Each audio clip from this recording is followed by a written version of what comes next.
Assalamualaikum warahmatullahi wabarakatuh. Saya Marhatun Fatona dengan NPM 2121020069 dari kelas HTNC akan mempresentasikan pertemuan ke-10 dari mata kuliah Filsafat Hukum Islam dengan judul Prinsip-Prinsip Maqasid Syariah dengan dosen pengampu Bapak Hervin Yogi Pradipta MHI. Maqasid Asyariah. Secara bahasa, maqasid asyariah terdiri dari dua kata, yaitu maqasid yang artinya kesengajaan atau tujuan dan syariat artinya jalan menuju sumber air. Ini pula dikatakan sebagai jalan ke arah sumber pokok kehidupan. Adapun tujuan maqasid adalah untuk kemaslahatan manusia. Kemaslahatan dapat terrealisasikan dengan baik jika 5 pokok dapat diwujudkan dan dipelihara, yaitu 1. Agama, 2. Jiwa, 3. Keturunan, 4. Akal, dan 5. Harta.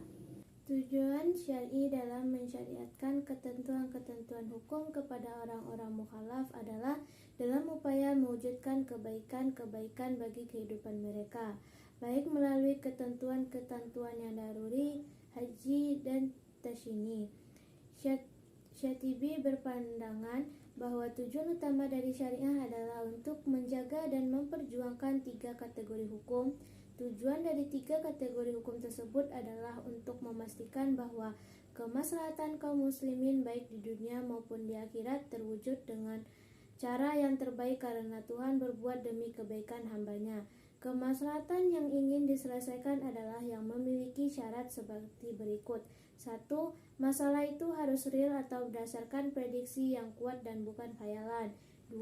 Maslahat yang ingin diwujudkan harus benar-benar dapat diterima akal. 3.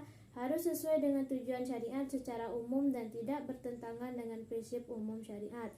4. Mendukung realisasi masyarakat daruriyat atau menghilangkan kesulitan yang berat dalam beragama. Adapun manfaat mempelajari maqasid asyariah ialah sebagai berikut. 1. Mengungkapkan tujuan, alasan, dan hikmah tasyri' baik yang umum maupun khusus. 2. Menegaskan karakteristik Islam yang sesuai dengan tiap zaman. 3. Membantu ulama berijtihad dalam bingkai tujuan syariat Islam. 4. Mempersempit perselisihan dan tajhub di antara pengikut mazhab fikih. Pelengkap maqasid asyariah. 1. Pelengkap maqasid ad-daruriyat. Ketika Tuhan mensyariatkan sholat untuk menegakkan dan memelihara unsur agama, syar'i memerintahkan agar sholat itu dikumandangkan dengan azan sesudah masuk waktu dan dikerjakan dengan berjamaah sebagai kelengkapannya. 2. Pelengkap maqasid hajiyat. Tatkala syara' memberikan kemurahan kepada orang yang sedang dalam bepergian untuk mengqasar sholat, lalu disempurnakan kemurahan itu dengan diperbolehkan menjamaknya. 3. Pelengkap maqasid tahsiniyat. Syar'i mewajibkan bersuci untuk menegakkan hukum tasyini. Kemudian kewajiban bersuci itu disempurnakan dengan aturan-aturan sunat bagi bersuci. Tak kala syar'i mensunatkan menyembelih hewan kurban, disempurnakan perintah itu agar binatang yang dikurbankan dipilih dari binatang yang tidak cacat. Perantara maqasid asyariah. Sebagaimana dijelaskan dengan berulang kali bahwa tujuan hukum perundang-undangan ialah untuk mewujudkan kemaslahatan dan menolak kemudaratan bagi manusia. Maksud tersebut dapat terwujud karena perintah dan kewajiban syariat dilaksanakan dengan sebaik-baiknya dan dijauhi segala larangannya. Pengetahuan dan pemahaman yang benar mengenai sebab-sebab perintah itu dikeluarkan menjadi pendukung utama untuk menaati perintah syariat. Karena sebab-sebab syariat dikeluarkan selalu mengikuti status hukum musababnya.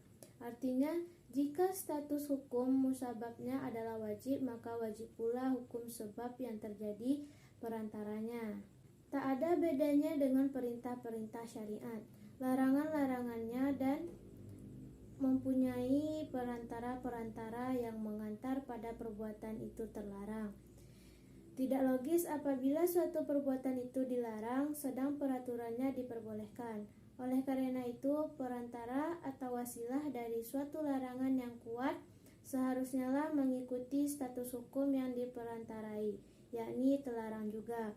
Berdasarkan ketentuan tersebut, muncullah 2 kaidah yang penting, yakni 1. Sesuatu yang menjadikan kewajiban sempurna karena wajib adanya.